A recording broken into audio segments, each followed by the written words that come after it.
It's no mystery that my favorite GMRS radio of all is the KG-935G from Wouxun. It's like the #1 radio, my go-to.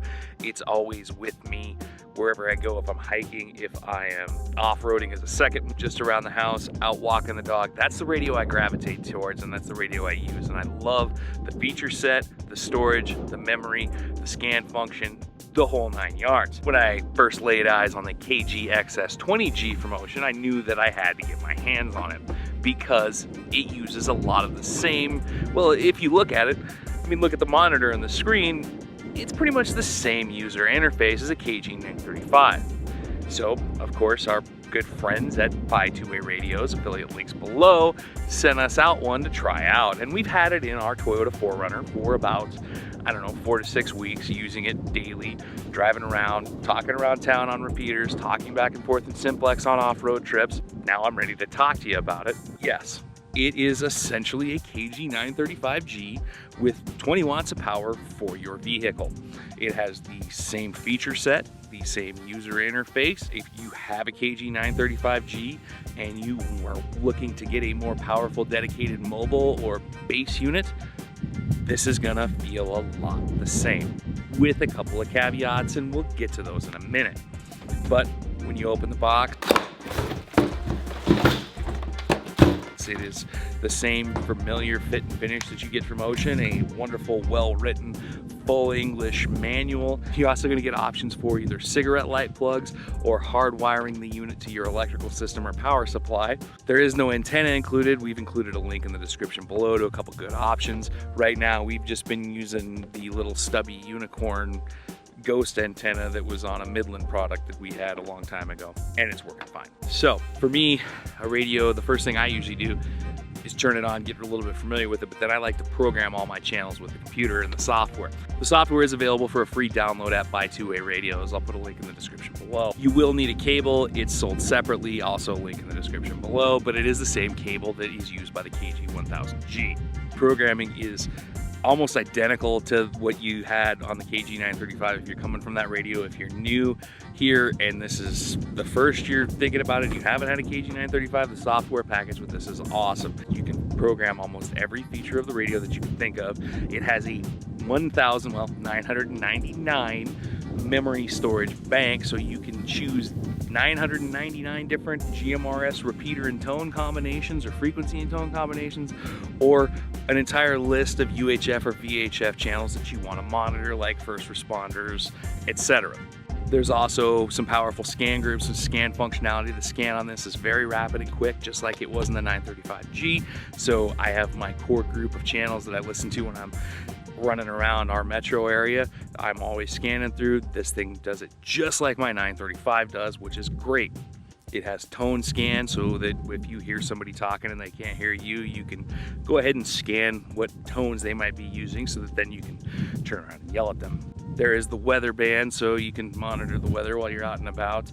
And it also is included into a very nice, robust, sturdy enclosure. It's IP65 rated, which I believe means it's like dustproof and can definitely take you spilling your road soda all over it and not have a problem. And mounting's not bad. I mean, it comes with the brackets. It mounted up really good on the underside of the dashboard of our 4Runner. I can see if you were trying to do some sort of flush mount with it, it might be a pain in the ass because it's got that hump on the top to accommodate that really big LCD screen. Screen quality is great. It's better than the 935, I think, in sunlight and brightness, probably because you can just turn it up higher and not have to worry about battery consumption because it's hardwired into the car. One thing I will say about that though is going from day to night, if you need to drop that brightness, you got to get in the menu functionality to drop it for both active and standby. Maybe there's a nighttime feature that's in the manual that my dislike kind of starts with the hand mic. It uses the same exact hand mic from the KG-1000G, which is a good hand mic. It's sturdy. It's got the speaker built into it, so you can actually have 2 speakers. So there's no reason that your deaf ass can't hear this radio. But it is the KG-1000's hand mic, which isn't necessarily the best thing ever because it's not similar enough. And the KG-935 has all of these buttons right here, including these band mold and TDR buttons. The TDR button's only featured over here on the XS20G. And what the TDR button does is essentially turns on your dual monitoring and turns it off.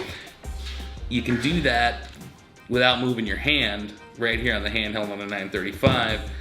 That functionality isn't on the handheld here. You got to come down here to get to it. I wished it would have had the same button set and layout as the actual KG-935, and I get why it doesn't, because that's another cost to have to go develop an entire hand mic for one product. So that's understandable. It's just something that I wish that maybe if this radio starts to get successful, you'll see in a future iteration. The actual tuning knob. No matter how fast you spin this dial, it only changes channels at a monotonous rate. You can kind of use this one to try to make it go faster, but you still don't get it. Whereas on something like the 935, you can just spin that dial right there and it'll change channels all day long and very fast. Once you go into a menu to change something like letters on a channel title, it's fine. You can spin it and it'll go as fast as you want, but just for that functionality for changing channels, it's slow. Hopefully it's something that you'll see come, I don't know, a firmware update or something that they can fix, because clearly it's not inherently with the switch's fault, the hardware, it's something in that software. The next thing, of course, that you gotta take into consideration is price. This is also the most expensive 20-watt GMRS radio, not an overpriced. It's over $200, doesn't include an antenna, but you do get that powerful Core Pro feature set. However, if you're somebody who's looking for more power, at that same price point, or actually a little bit less, you can jump into a Bofang 50X1. Not as quality of a radio, but if the power is the concern, it's hard to say no to. 3 criticisms: hand mic, knob, price. Other than that, this is the best 20-watt GMRS mobile radio, hands down, that you can buy right now. As always, I'm Matt Kester. You can find me on Facebook and Instagram at Secondhand Overland. Till next time, be good.